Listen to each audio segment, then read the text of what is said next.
because we are concerned about the southwest. A lot is going beyond the southwest. Now you see, we as a country have not yet realized that agriculture is not a part-time job. It has to be a full-time job. It's not a retirement plan. Agriculture is not a Ponzi scheme that doubles money. Agriculture is not a political propaganda tool to lobby and to steal funds. No. Agriculture is not cheap. Agriculture is not theoretical. Agriculture is not what we all think or we all read in the book that it is. Agriculture is real. Just like a pilot to be serious with flying a plane, that is how farmers are being serious in cultivating every produce who consume. But because the consumers do not have respect for that word, and honor the people feeding them, they are going to face more challenges. That it might get to a point whereby they might be having their money, but they might not even see produce to buy sufficient level. I think COVID has taught us a lesson before, and we're not even ready for what might come next. If you look at logistics, what the subsidy we've gone has done within this 1 year plus has taken us back to more than 8 years back. It has taken us, or should I say, back to Jonathan's time, because it wasn't planned, and because the government did not sit down really ascertain the full impact of that decision on the livelihood of the citizens, especially regarding food. Now we are paying with blood and sweat. I have done the business of moving farm produces from Jos to Lagos, and I know what I have seen with my 2 eyes. This is not maybe you heard. This is me. Practical experience. I have moved Irish potato. I have moved yam. I have moved tomato. I have moved pepper. I have moved rice. I have moved onions. I think I tried every produce to see what was suitable. But unfortunately, I left all of them because there's an adage in Hausa that says, I'll just translate it, says, anybody who decides to do the business of perishable goods should be ready for the disaster that awaits him or her. Because we do not have the infrastructure to move these goods, because we have thieves, and gladly I will boldly say we have thieves on the road who are extorting us who are moving these farm produces from one state to another. We have both uniform thieves and thieves that are not uniform, who are collecting 1,500, 2,000, 1,500, 2,200 to get to your destination. From countless spots. Yes, every checkpoint you pay. And you pay depending on what you are carrying, the produces you are carrying, and the quantity of the produce you are carrying. You pay. It's not a negotiable thing. You don't want to pay, they pack you. So now, if you want to know how a 11,000 naira basket tomato is able to move to 42, 45 to 50,000 naira in Lagos, is this. It is simple. Most of the produces coming from the north, the perishable produces are cheaper here. But logistics, what a truckload we used to pay 650,000 naira, we now pay 1.6, 1.8 million naira to Lagos. This is fact. This is not they say whether it's true or not. Anybody who is doubting should ask a truck driver who is in the north, how much will it cost for him to carry a trailer load of farm produce? And the farm produce depends on which farm produce. If you say tomato, it's different. If you say rice, it is different. The monies are different. Now, if I should put all these 1,000, 2,000, 1,000, 2,000,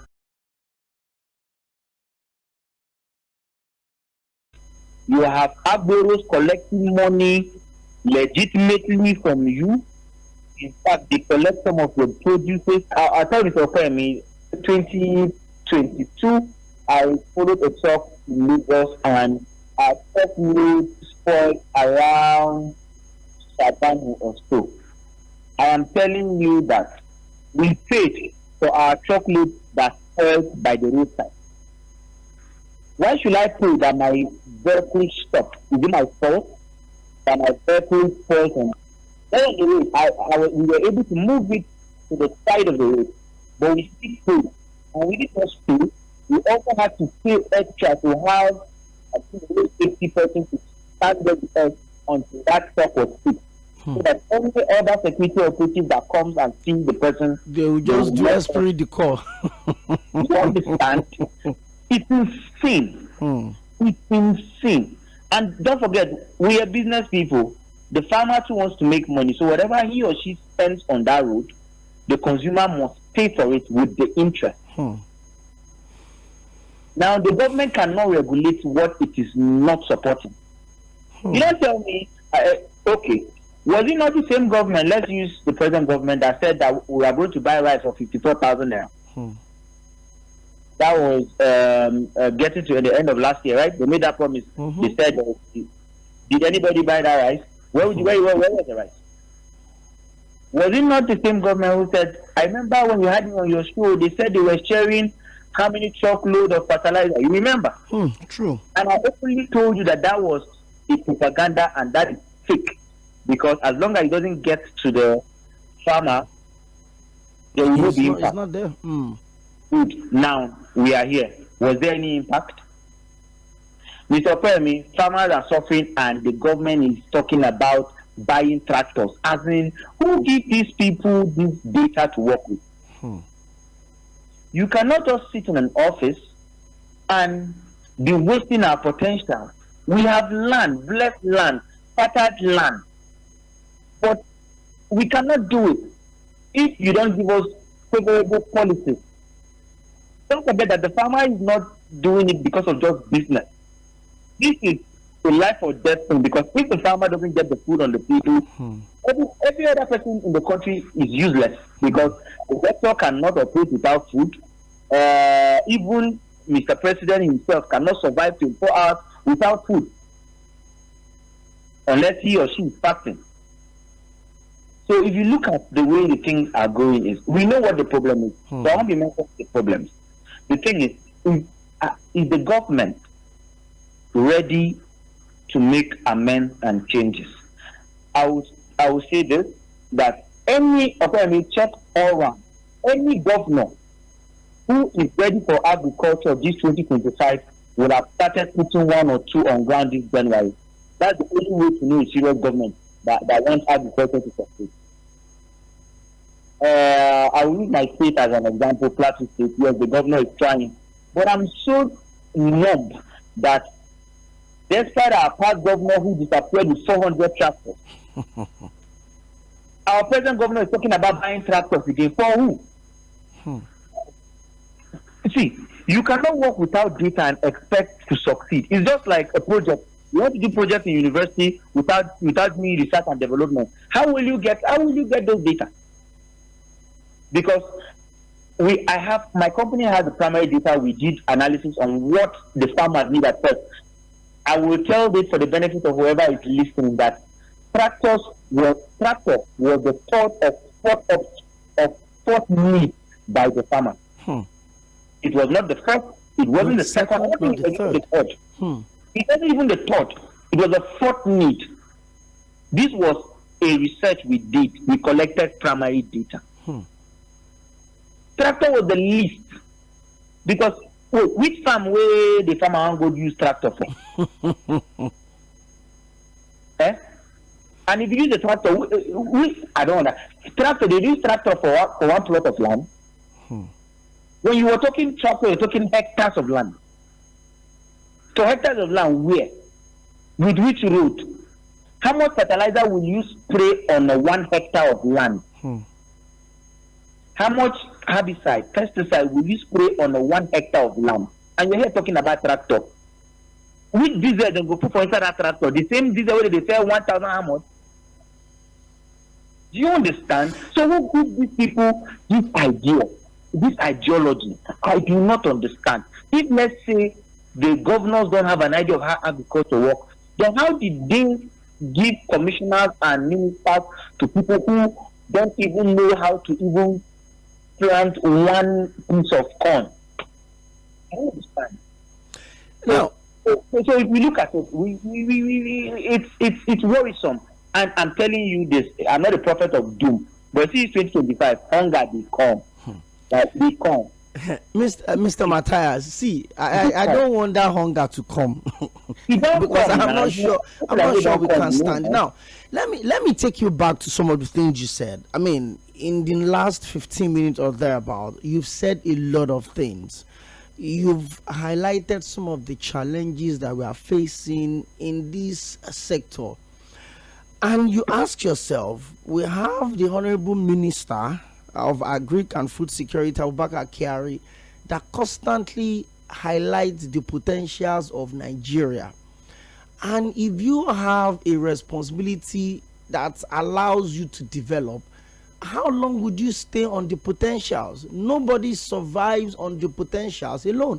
If you've identified the potentials, what are you doing to convert these potentials to opportunities? What are you doing to convert these opportunities to reality? What are you doing to convert this reality to what the people can feel? And that's always a bigger concern for me. But we'll come back to talk about that much later.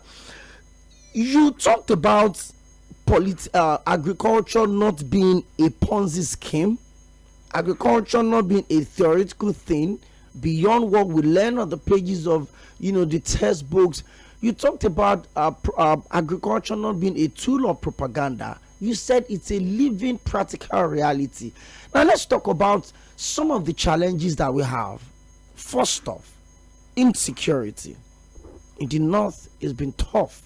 We've read stories where people cannot go to their farms. We've read stories where people have to pay millions as tax to bandits before they can harvest their own farms. Yeah. Are we doing enough in making sure that the farms are safe and people can go back to their farms? We're not doing enough, because I will tell you, Mr. Kwame, 4 days ago I couldn't go to my farm. I was supposed to go and harvest my sweet potato that we cultivated in a 10 plots of land somewhere around Miango. We could not go. I picked workers. I took a bus that were ready for harvest. We got to Jebu Miango and we turned back. Because why? Because there was an incident and the women of the community were protesting against soldiers. We were there. I watched live. Soldiers were using sticks to beat these women like animals. We were still waiting, thinking it was going to be possible until they started shooting on the air. That was when we disappeared and come back. Now, I already took workers. That means I had to pay. I had to pay them. I used diesel. I carried the bus. I have to pay. My own time, everything I have to pay. Now, my potato is still on the ground, not harvested till now. And the more it stays on the ground, the more it stores because it is due for harvest.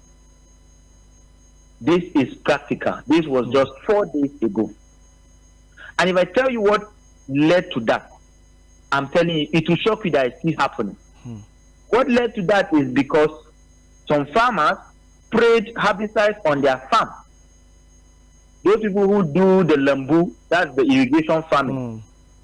And then cows went and entered and ate the farm, and the cows died. Now soldiers went and packed the men in the community, the owners of the farm. Now the women came out in black and were protesting that they don't want soldiers. And now soldiers are beating the women. How do you solve this? And you're telling me hunger is not coming. How? Because the only people, let's use Plateau State as an example, the people who do that irrigation farming more than anybody are the Basa Miango people. Without them, the whole Nigeria will not see tomato. I would say because tomato comes from Plateau State. The major tomato Nigeria is consuming is from Plateau. The major perishable goods that Nigeria is consuming is from Plateau State. Majority of it. And this majority, the majority people who are trying to cultivate this thing are within the Nyango Basa people, and they are the most attacked. And the government are aware, just like you said, ransom, farmers still pay tax bandits, which we have seen. It's not themselves. It came out like even the governor of Zamfara came out to say it. Right? We heard it, we saw it. But what happened? They're still collecting till date now. And they're still collecting. Have they stopped? They have not stopped. So what do you expect? What do you expect? And that's why I said agriculture is not a propaganda tool. You know what they tell us that this year, like what our honorable minister is just making noise and how now? Tell me in 1 year, let him state his achievement in 1 year. Let everybody who is into agriculture come out and say he has been doing the right thing. No, I belong to several societies that are agricultural related, and nobody's talking good about the honorable minister. Not even me myself, because there's no impact of it. None. How will the whole minister of agriculture in Nigeria be sharing 5 bags, 10 bags of fertilizer? You go and stand and snap with a pieces of how many chickens or something, or go and say they inaugurated our 2024-2025 irrigation season somewhere in Akwa Ibom. You understand? They are inaugurating irrigation farming somewhere in Akwa Ibom. While the chief farmers who are into the irrigation system in the whole of the country are from the north. It's the north that does that. You're not going, so I don't understand. Are we doing it to please some certain people, or are we really ready to feed ourselves? The farmer will feed himself. But the people who do not know how to hold a cutlass, how will they do? The working class. Do you understand? And so if you look at everything, you will realize that we are not ready. Until we are ready, then we will be able to do the right thing. Until the government is ready, not just to be doing seminars and doing press conferences, it doesn't work that way. Mr. Matthias, let me explosive number, but we're struggling with our figures.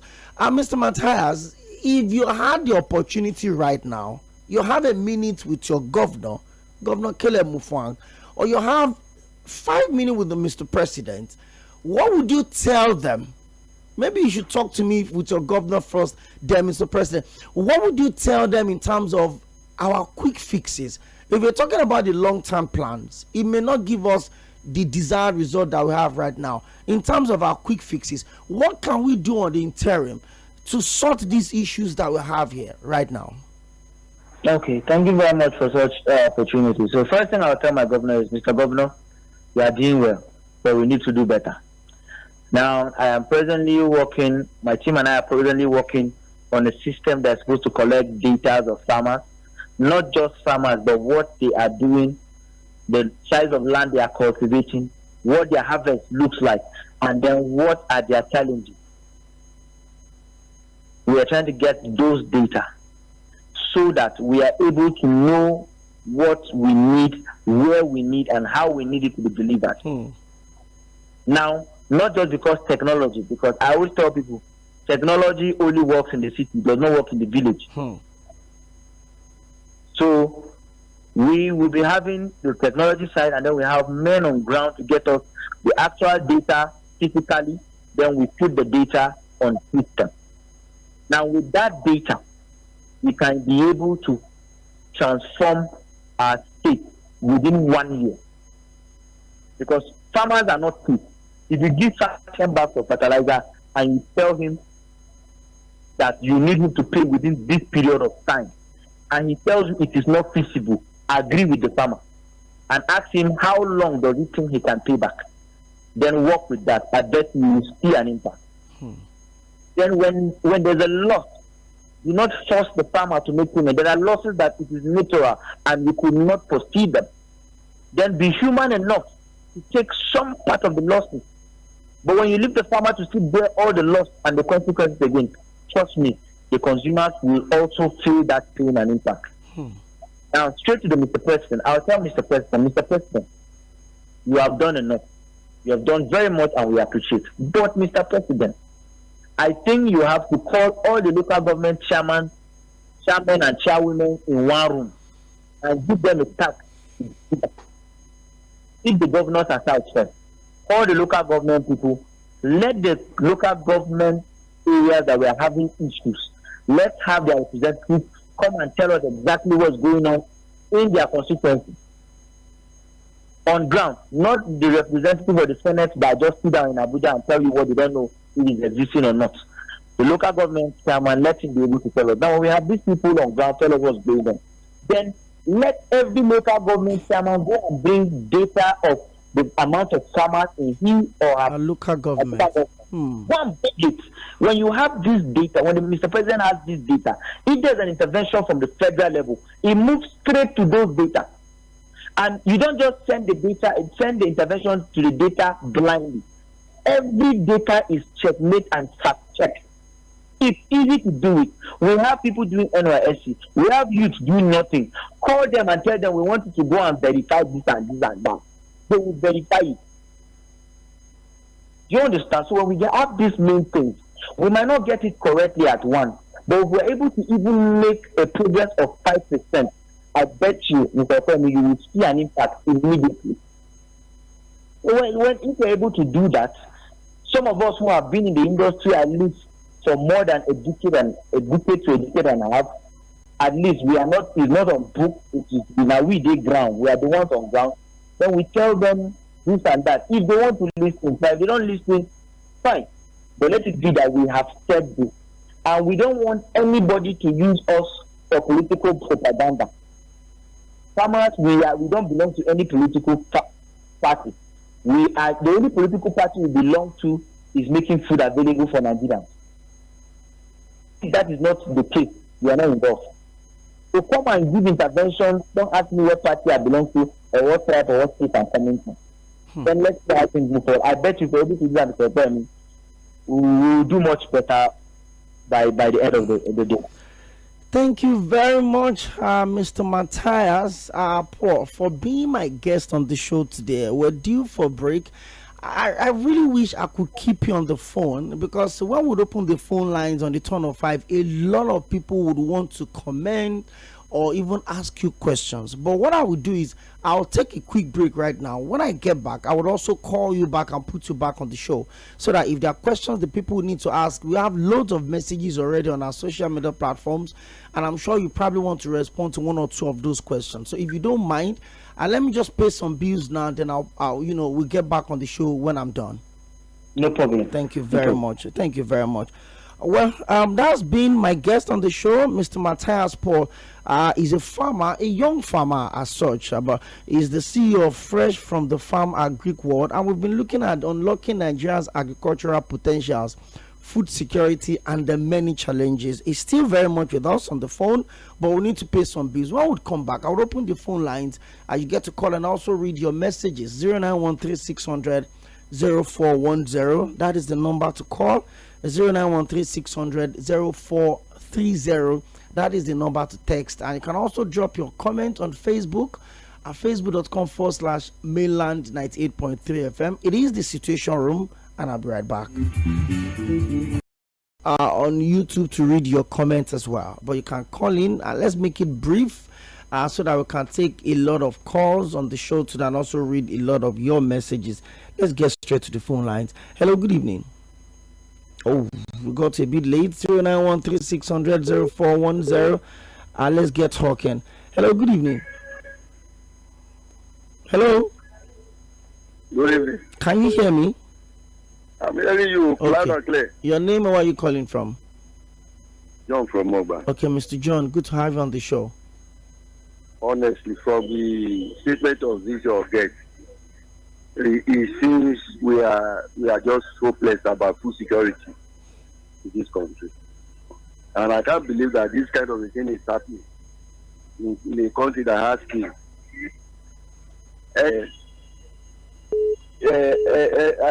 I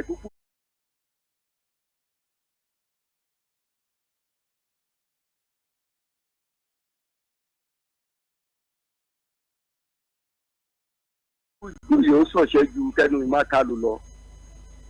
Moregas are doing their own thing. The soldiers are doing their own thing. The extortion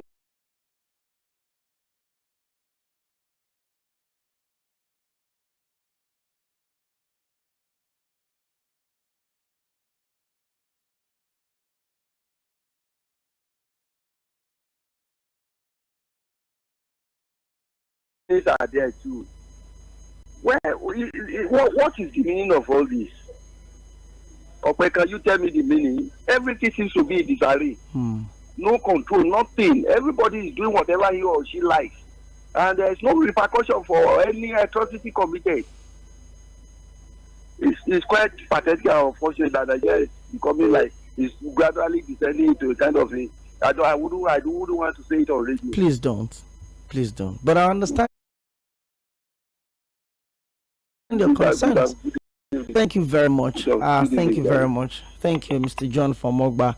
0913-600-0410. You're welcome. Yeah, Alabama, thanks, my name. Good to have you join us. I greet your guest. Your guest is very, very loaded.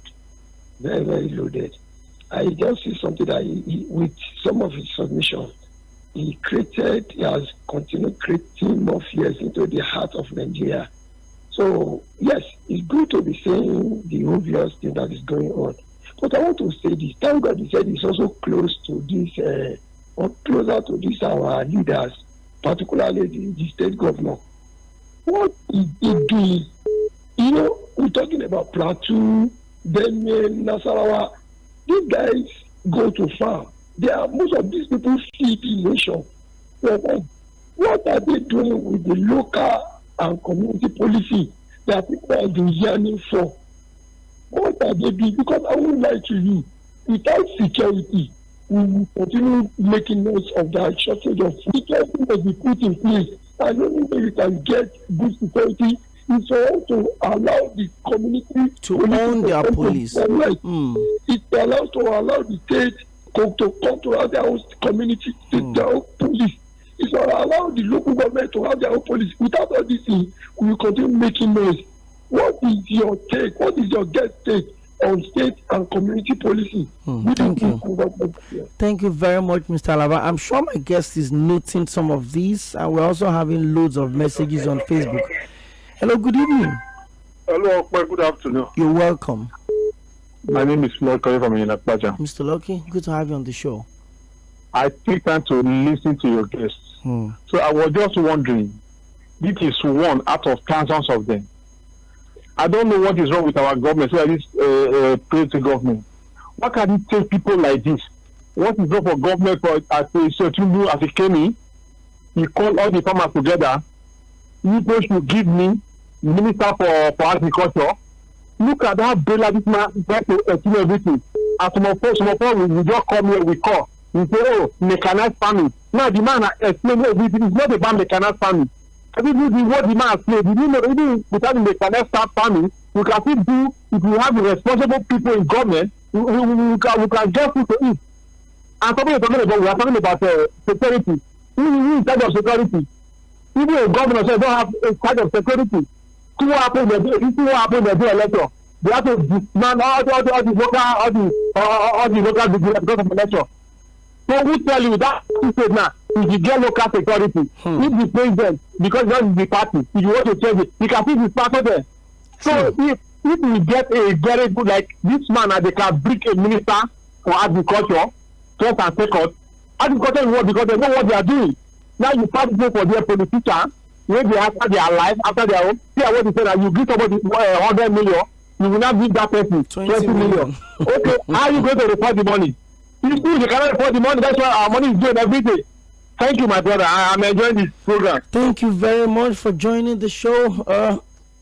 I will pick some more calls, then we'll also go on Facebook to read some of the messages that we have, and also on YouTube. Hello, good evening. Welcome to Mainland FM. Yeah, good evening. You're welcome. You know, sometimes that's Mr. Gege Joshua. Yeah, this is Gege Joshua. Okay. See, sometimes it can be so annoying talking about some of all these problems and challenges that we cannot ordinarily solve with our mouth, you know.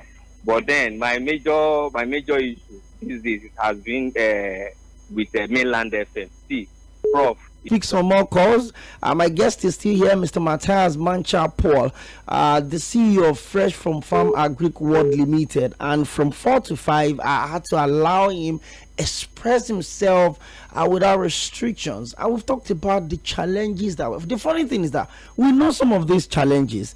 We're just not intentional about fixing them. And when I mean we, I'm talking about the authorities.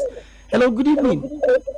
Good evening, doctor. Please put down the volume on your radio set, or you turn it off completely. You've done already. God bless you. Okay, you're welcome. Yeah, I listened to your guest, and in fact, I don't know how I feel. God will bless him and bless you too. Amen. You see, in a situation whereby you put square peg in a round hole, that's what you get.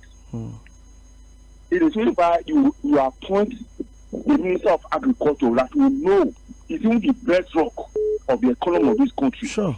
A man that don't know anything about agriculture, what do you want to get? That's not it. Why not bring somebody that knows about agriculture, that will always wear jeans and t-shirts with a face cap on, moving from one state to the other, establishing farms, ranches, all the states. The state government has had to be docile. They don't know anything. They will just come, collect money and sit down. Let the federal government go into those states and establish federal government farms. You will see the number of people that will be employed. You will see the country will be bubbling. But everybody is sleeping. Every month they come, they collect money, you see that. Even the man in Hemo, they will not ask them. The allocation will be collected. What have you done with it? The only thing you say that they have collected money. That is not the way to run the country. We are not that we are enemy of the man in Hemo per se, but we are against his policy. His policies, that's just the truth. Hold people accountable. How can you just give out millions of dollars to a governor? And you're not asking for accounts. What are you doing with the money? The money is coming again. And people are suffering. Remember, the box stopped on your table. Sure. People are talking of APC government. They are not talking of all these government. No. Tell them that they are calling my name. Tell me what you have done with that money. If you are not done, see the money and tell people that I have seen this money because this man has just got the money where. You will see with the other Nigerian will not support you. Thank you. Pushing that money, raising that money, people are suffering. Thank you. Keep shouting, they are increased. I don't get. I really don't care. Thank you. I just pray one day God will save us from this country, all this place. Thank you. Thank you. Thank you very much. Let me pick one more call. Then I'll go on Facebook and I'll read some of your messages that we have on Facebook. Hello, good evening. Welcome to Mainland FM. Hello, man. You're welcome. I greet your guests. You see what Gege Joshua said. You didn't tell me your name and where you're coming from. I'm telling you the truth. One thing you want us. Sandra just left. You did not let us know. Let me go back. Okay. Now, you see what the last caller said. In fact, everybody has spoken my mind. If you put the right people in the right place, you get the right results. Look at what the guest said now. I'm recording all what he's saying on my phone. This man is just giving us a lecture as if he's a lecturer. This man is surely more than doing what he's doing. It's like a God sent. This is the kind of people we need to develop our country. They will be doing party government. Agriculture does not know theory. It does not know your party. Agriculture needs money to be funded and the right people to put things in place. It doesn't know your party, whether you're APC or PDP. This man is not just a agricultural man. He is a God sent. And the government needs to look for this kind of people to put the right people in the right place so that Nigeria will grow again. We have many land wasting. It's not all about mechanized farming. Look at who is going to drive the tractor. It is a security belt there, killing farmers like chickens. That is what I want to say. Government should sit up and do the right thing. Forget about party. Thank you. Pick the right people. Pick this man. This man is a God sent. Thank you. Thank you so much. My name is Dampi from Gondo. Of course, I know you too, Dampi. Thank you very much. Mr. Matthias, it looks like you have a lot of endorsement on my show today. Okay, let me squeeze in this last call, then I'll pick messages on Facebook that allow you to respond to some of the issues here. Hello, good evening. Good evening, Mr. P. You're welcome. I'm Edward calling for Sango. Mr. Edward from Songo, good to have you on the show. Yeah, thank you. See, God will bless this Matthias. God will bless him very well. You see, I thank God he comes to this program. And God will even bless you because for bringing reliable people to this their program. You see, the president should know that his duty is not only releasing money to governors. Now that they have given local government autonomous, how is he implementing or investigating to know whether this money reach to the right people? Because now, what you're supposed to do is to make sure that this type of person that talk now, if we get to the right people, I think all this nonsense that we are expressing every day, we minimize. Like in this US now, people will say, God bless you. Are they telling God to bless Nigeria with all their attitude? But that when we reach election now, the people that love them will be praising them up and down. And the Nigerian people are dying. Why can't you, okay now, like anytime they will be raising budget, why not make an account of the previous budget? Exactly. I know how the money was know how much the monies were spent. So look at how they are dusting money and punishing the innocent Nigerians. This thing, it is the blame lies on the head of our president. Because he wears the crown, knows where the crown pitches. I mean, it's supposed to make it to quarterly to assemble all governors. Governors assemble all local government chairmen. They will give account of all this money given to them. Not every month they have been giving them money and wasting our money. It's too much. It's too much. Thank you. Thank you very much. Let me go to Facebook. We have messages there, and I'm really hoping that we can read some of them. Mr. Matthias, are you still with us on the phone? Yeah, I'm here. Beautiful. It's always my pleasure to have you join us. I don't know. I think we just have to do this as often as we can. Maybe we'll work something out when we're done with the show. Reverend Solomon Jesus Sonny says, good evening, Ope. Thank you for bringing up this topic that has to do with agriculture in Nigeria. I appreciate you and also appreciate your station. God bless you. John Bernard Oyi says, you can see from what your guest is saying that playing politics and propaganda have no place in agriculture. This is what this government is doing with their ghost tractors. Christopher Effiong says, excuse me, there are a lot of factors leading to scarcity of food in Nigeria. Farmers pay taxes to bandits, to insurgents, even a little that the farmer is producing to move the farm produce from one point to the other. Is the challenges of bad road, robberies, incident, non-actors, taxation, then security agencies collecting money from the drivers, coming back to the market where they should up the road products. You